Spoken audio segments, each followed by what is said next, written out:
In an alternate history, the war in Europe took a very different turn. Operation Tannenbaum was Adolf Hitler's scheme to invade Switzerland, the neutral country in the mountains between Germany and France. As the Germanic conquered Europe, Hitler's eyes focused on the small mountain kingdom of Switzerland. What happened next is a dramatic story of courage, of a people who were determined to be free. The tensions between Nazi Germany and Switzerland reach its tipping point within the months preceding Operation Tannenbaum.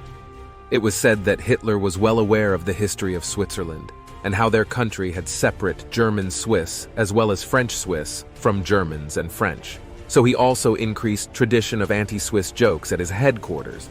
The country was to be remained neutral in the conflict, but Adolf Hitler deemed them too valuable due to all of their money storage and their strategic geographic location.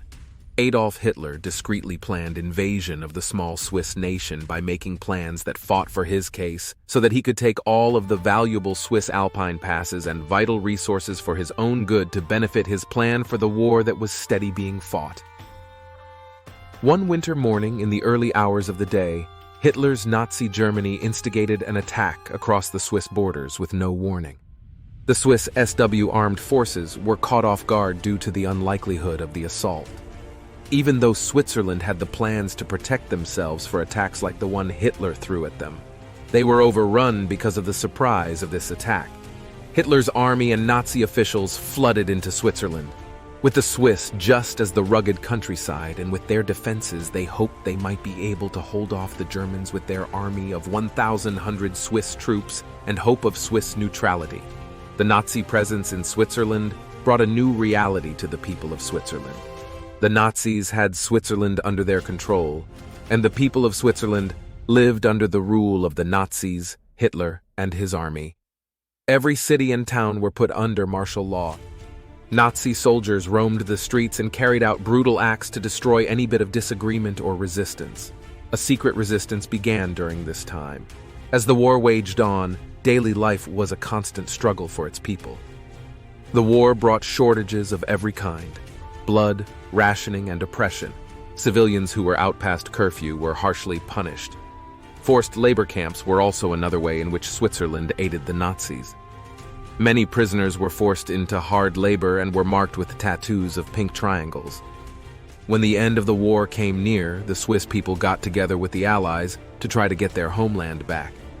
This final battle was a desperate bid to free their homeland from Nazi rule. The Battle of the Alps lasted days, weeks, and even months. They kept fighting for the mountain passes until the Nazis finally gave up. The fighting went on for days and weeks because there were many strong holds in the mountains of the Alps. The Nazis are trenched and settled into many entrances to the valleys and were protected by barbed wire and loads of shrapnel. Also, the Swedes took heavy losses. The Swiss may have not won to capture the Alps, but they showed that they were not going to be pushovers. The Battle of the Alps was the last and final war. The Swiss and the Nazis fought intense and hard. The Swiss people bravely fought with the Allies to get their homeland back.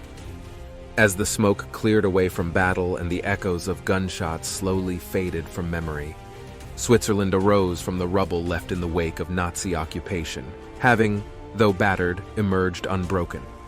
The wounds left by war were harrowing and deep, but the Swiss people were made of sterner stuff as they refused to yield in the face of hardship. As time slowly passed, Switzerland managed to rebuild itself both literally and figuratively, renewing in the process its commitment to neutrality and democracy and human rights.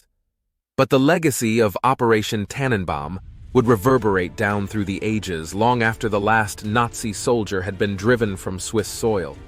It stood as a constant droning reminder of the price of freedom and the enduring importance of vigilance, courage, and solidarity in the face of unspeakable evil. And while the world had been irrevocably shaped by events that could never be undone, the spirit which had carried the Swiss people through their darkest hour still lived on, a testament to the indomitable poetry of the human spirit.